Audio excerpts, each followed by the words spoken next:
and he's still sound asleep. You know, in situations like this, I always ask myself, what would P. Diddy do? Take this toy helicopter, put it down his pants. All right, we'll do it. We'll do it. He's still asleep. That is. Everybody probably need to mind their damn business until the truth is undisputed. I think a lot of times people don't realize the thirst and the urgency and the need to speak on the situation. Insensitive it could be to have opinions on things that no understanding of outside of what you're being told. Confuse ourselves, prematurely pass judgment. With that being said, I'm gonna reserve my opinions, can directly and indirectly affect everyone involved with our unwarranted opinions. Again, it's unfortunate because I wouldn't wish this on my worst enemy. I'm talking about for Diddy. Motherfucker dye in that beard that Diddy wear. All right, that's enough. And I know. That's enough. I seen him. He shows me behind the curtain. That's enough. Put a note on it. You can edit that one. And I'm gonna tell you right now, me and Dub C ain't never been to a Diddy party. Nah, you ain't gotta worry about us on them motherfucking tapes. It's on you, nephew. Take that top card. When I die, I want my last words to be, I did it. Yo, listen, do not entertain none of this nonsense and nothing over the phone. Alright? I'm gonna need you to get rid of all the leftover pizza boxes. The what? All the boxes left over from the pizza. All the boxes. Okay. Make sure you recycle the plastic like we talked about. Yeah. Did Jay reach out yet? Nah, Bob. He ghosting. Hey, yo, check this out. Need you to reach out to the producer.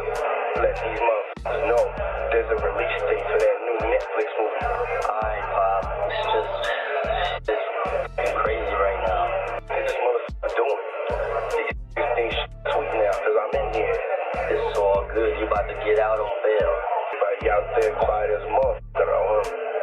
Yeah, exactly. We gonna let them have their little fun, but I'm still gonna have the last laugh. About all these lawsuits though, Pop. Ain't none of them getting shit. I ain't worth nothing. Ain't got shit in my name anyway. Don't even worry about it. Bunch of money hungry and shit. Check this out. Tell his light-skinned ass to go make a club appearance or something. Motherfucker, make some money. You 30 years old and shit. Pay your own fucking car. Damn. Justin said, what should he do about his window? Man, the fuck is you talking about? You don't see this shit I'm dealing with right now? I know, Bob. I told this stupid ass need to stay quiet. Pop, I can rap though. We got attention right now. Man, just do what the fuck I told you to do. And don't forget about the list. Make sure that shit is fucking signed. Piers Morgan, the king of stirring the pot, found himself knee-deep in drama after hosting Jaguar right on Uncensored Now. Jaguar is no stranger to making wild claims, but this time she really went off the rails, accusing none other than Jay-Z and Beyoncé of some pretty serious stuff. According to insiders, Jaguar called them monsters and alleged they had hundreds of victims. Not something you want to casually throw out there without proof, especially about two of the most powerful people in the industry. Naturally, Jay-Z and Beyoncé didn't take it lying down. Insiders revealed that the couple's legal team swooped in, almost immediately hitting Piers with a cease and desist letter. They weren't just asking nicely either, they straight up demanded Piers remove Jaguar's claims from the episode, which is huge considering his show's whole thing is being uncensored. But Piers knew better than to play with fire when it comes to this kind of legal heat. So what does Piers do? He goes on air with an apology, looking a bit red-faced and not his usual cocky self. He admitted they had to edit out Jaguar's segment, explaining how there are legal limits even on a show like this. The shade. Piers still managed to say that Jaguar's comments, whether you believe them or not, would find an audience. And with or without his platform. Classic Piers, it's safe to say this is one fight Piers is backing away from, and fast. The lesson even the most uncensored hosts know when they've gone too far, especially when it involves Beyoncé and Jay-Z's legal army. It's fair to say that the Carters don't play with their reputations. You're shell-shocked in Hollywood by this Diddy thing, man. Is this the biggest pop culture story you've ever... I think it impacts the public perception on Diddy. Yeah. And they're doing a hard look at his parties. And it seems like something bad's going on there. That it takes some brave women to speak up and there the whole time. But then you're like, oh my gosh, somebody has to step up. 1,000 bottles of baby oil. He like his ass is well greased, glisten in the moonlight. God damn. This motherfucker had more lube than they got at Costco. I mean, what the hell? Fill the whole bathtub up with baby oil and dipping. Wonder, where's Jigga? Anybody seen Jigga? Big Lou, he ain't gonna make it, y'all. Here is my prediction. I predicted that he was going to jail before they took him. Y'all waiting on the other names involved. You ain't gonna hear him. Guarantee you ain't gonna hear him. After Jay-Z and Beyonce dropped the stop and disassist bomb on Piers Morgan while he was speaking to X, Meek Mill wasn't going to sit quietly. Meek's anger didn't end there. He compared himself to Philadelphia rapper Quilly, suggesting that people like her have more of a voice than those he considers to be the real thoroughbred folks of the industry. It's obvious that Meek wasn't impressed with the entire situation, especially with the way the media picks its messengers. Meek made his thoughts clear with a cryptic, fiery post that read, "F is going on a silent war." Fans quickly began buzzing, wondering what he meant by silent war, and whether there was something going on in the hip-hop scene that we are unaware of. Given that Meek and Jay-Z collaborated closely under Roc Nation, their connection makes his response all the more intriguing. Meek's devotion is clear. In addition to standing up for his mentor, he appears to be warning anyone who thinks they can attack the Carters without facing consequences. Please help me! Please help me! I think the biggest name so far to come out is Jennifer Lopez. Absent a change in circumstances, the new judge isn't going to rule on it. I don't know, they may need some more talent, because guess what happens when you're sitting in jail? You start to question things. Just because the lawyer didn't get him out of jail doesn't mean that he's not doing everything he can do. And you're not treated differently because you're P. Diddler home. So we got a new judge, a new attempt at trying to get out, which is not going to work. He's probably just sitting in his cell, 6x8 cell, and just riding around on the back of a cockroach. The conditions aren't the greatest. A lot of ladies, they just, you know, so you have, if you don't have what they need, they're gonna leave. Right. Gotta keep them there. I mean, when I walk in, I definitely take pride in being the originator of the preparation of the. Right. You need locks on the doors. P. Diddy be wanting the body, and you gotta tell him no. If child welfare come in here in 30 minutes, that's on y'all. My kid's downstairs. 15 minutes, the kids have to go. After Jaguar Wright unleashed her accusations and even brought Aaliyah's tragic death into the mess, people were expecting the Carters to launch a full-scale legal battle, but Don Lemon has finally given some insight into why Jay-Z and Beyonce are avoiding a legal battle with her. According to Lemon, it all comes down to something the legal community refers to as decision-proof translation. Why would J&B waste their time on someone who can't even pay up? Wright doesn't exactly have the money or assets that make her worth suing. Even if the Carters were to win in court, there wouldn't be anything substantial to reclaim. Lemon didn't hold back when criticizing Piers Morgan either. He pointed out that Morgan had an obligation to screen his guests and ensure that they weren't making unfounded claims on such a major platform. Now that Piers is in hot water and could face financial ruin if the courts get involved, Lemon stated bluntly that if the show didn't remove any false content, a court would order you to. All Jennifer Lopez had to do was marry a white boy, people to stop remembering that she had a gun in her pocketbook. That bullet came from the gun that was in her hand. And not once has she spoken up. She had gunshot residue on her hands the night that Natanya was shot. Betterment of that woman. Not once has she donated to her family or for her medical bills that she's still paying. She was afraid that maybe one day they would open the case and she still has the bullet fragments in her face, like J-Lo has said nothing or say something in her defense to stop Puffy from gaslighting her. You really thought that just running off and marrying Ben Affleck was going to take you out of the Diddy downfall? She sat there and cried like a baby. I don't want to go to jail. I don't want to go to jail. Benny Medina put her with that drunk white boy Sean Combs has done to their lives. And you're trying to avoid your part in the story or the fact that you never spoke up. What happens to Cassie if J-Lo had said something? The diddler back then. Because that situation happened in the late 90s. He didn't get with Cassie until 2009, 15 years after he was with Jennifer. Cassie would never have gone through what she's gone through about the that she suffered in a relationship with Sean Combs. J-Lo being a stand is Cassie not getting punted in a hallway. He will find me. Oh my God. Many months ago, a woman approaches Diddy and says, hey, this is going to make you look like a monster. We're going to be releasing a tell-all book about this woman's experience with Diddy over all the years. You don't want that book to get out there. You can buy the exclusive rights to it for $30 million. Catch and kill this book. It's not just stuff that makes for good print.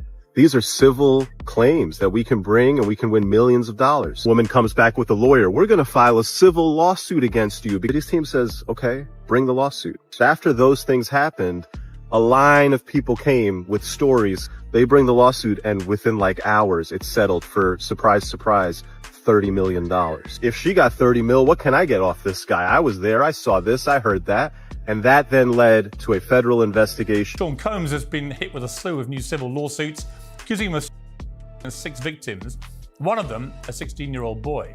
This seems like every day the scandal gets bigger and worse for him. But we really are just getting to the beginning of everything. I want to be clear, the press and the media and the public at large is shocked by what's happened. There are a lot of people who have been named that have not been brought to heel. 65% of Americans no longer trust the mainstream media. The Diddy case is a perfect example as to why that is. And yet behind the scenes, everyone knew that this is what he was engaged in. This was an open secret in Hollywood. This man was allowed to be with every presidential candidate. He was allowed to throw parties. He was hailed as a hero. People at the upper echelons of society and politics knew about this, and they were okay with it. Kanye last year said that he was a Fed and started speaking about some of these allegations. He was simply dismissed as crazy. He was acting a part like Jeffrey Epstein, in which he was collecting blackmail over various people that were in Hollywood. And I think also the silence of certain individuals like LeBron James is quite deafening. Although there are some more big names that are going to have to answer for it. Lord Jamar is in an interview on the Art of Dialogue podcast. Jamar raised eyebrows with his recent comments regarding Jay-Z, suggesting that the rapper might be the next famous person to come under scrutiny after Diddy. Jamar didn't hold back when he questioned Jay-Z's relationship with Beyoncé and called it strange because of their significant age. Gap Jamar brought up Foxy Brown, suggesting that Jay-Z was romantically involved with her when she was only 16 and he was 25. That's a whole other can of worms. Gap Jamar also pointed out that when Jay-Z started dating, she was only 18 and he was 30. That's a detail that many people have easily forgotten or avoided talking about altogether. Although Jay-Z has been more private than Diddy, the rapper turned DJ seems to suggest that there are still secrets in his closet. It's clear that Jamar isn't entirely convinced by Jay-Z's immaculate persona, and he's not the only one with more eyes on him. However, he did fan the flames by pointing out that once celebrities hit a certain level of fame, whispers and rumors start to circulate. According to Jamar, it's nearly impossible to be a top-tier celebrity, especially a black star, without some little __ popping up. He even named Drop Jaguar Wright, suggesting that she was among the first to cast doubt on Jay-Z's impeccable image. That guest made some claims against Jay-Z, and even he ended up having to apologize to Beyonce as well, too. I don't know Piers Morgan, big name in broadcasting. Let's take a listen to Piers Morgan's apology. So the thing about platforms, the reality of the modern world is that pretty much everyone has a platform as long as there's something to say that other people want to hear. Jaguar Wright unexpectedly made several serious allegations about Jay-Z and Beyonce during that interview. I've been screaming, not just Diddy, but Diddy and Jay-Z are monsters. Jay-Z has been notable by his silence since these charges were brought against Diddy. Why do you think that is? That's what he does. He starts little fires everywhere, forces everyone involved to go and carry water while he sneaks away. It's not something we do lightly at a show called Uncensored. As I said in the moment, they were not present to respond or defend themselves, but now they have. There are legal limits on us too.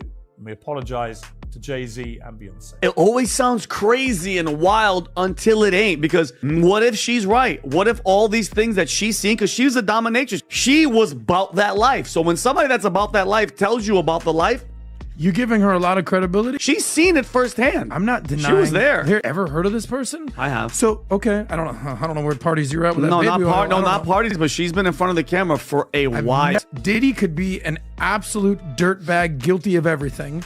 But also, Jaguar Wright could be looking for her 15 minutes of fame. Song she was in? No. Big Pimpin'? That's Jay-Z. Yeah. She's in those She's a backup singer. She's backup singer for Jay-Z in 2001. Okay, but she ain't Beyonce. She ain't Rihanna. That somebody comes on a show and then kind of levels these vague-ish allegations. I think somebody reported it was a cease and desist. It wasn't that. It was quite bluntly an ultimatum. Rumors, and then there's nonsense, and this is one step further. Remove that false accusation that's demonstrably false, or a court's going to order you to. He meaning what Piers Morgan. removing it and apologizing for it. Yes. She is just saying, I've seen stuff. I have 3 people that could come forward. She crossed the line. Did she? She crossed the line. Last week, you guys asked me, what do you think about her, about what she's saying? You know, you tell a story and it does so well, and you do 3, 4, 5, 6, 8 interviews to keep getting people to want to invite you to their shows, and then now you have to embellish and exaggerate, and you have to keep making the stories bigger and bigger and bigger. She's crossed that line a long time ago. Conversation was in relation to a lot of the coverage that different outlets are doing on the Diddy accusation. You can't sue YouTube. You can't sue Which is crazy. You can't sue any of the social media platforms. You get on an actual network, when you get on a TV station, or there's nothing to gain from suing Joe Blow on YouTube that's just running his mouth. Now that corporation is liable for the things that are being said on their platform. Long before everything came up, people were warning Piers Morgan, yet he ignored them after giving Jaguar Wright a massive stage to make outrageous charges. The internet is exploding with reactions to Morgan's present controversy with Jay-Z and Beyonce. Many have noticed that Morgan's apology was unusual for a man who is known for being uncensored, which only serves to highlight how serious things became once the Carters' legal team became involved. This is one of the key talking points for why the Carters are targeting Morgan. According to one Shuth user, fans are thinking that it's all about the money. It's a classic case of hitting where it will hurt the most financially, and Jay-Z and Beyonce are targeting Pierre because he has bigger pockets. Another idea that has been circulating is that this sets an example for other legitimate outlets that might consider platforming someone like Wright. And let's not forget about Robert Murdoch, who owns half of Piers Morgan Uncensored. Users like Sire have been pointing out on TikTok that Murdo has a lot more to lose in this game than anyone knew. I understand that this isn't only about Morgan's image, it's also about powerful people and big money backing him. Black social media users are also criticizing Morgan, who has a history of targeting people of color, such as Meghan Markle. The fact that he had to retract his remarks is karma at its best. That ends this video. See you next time.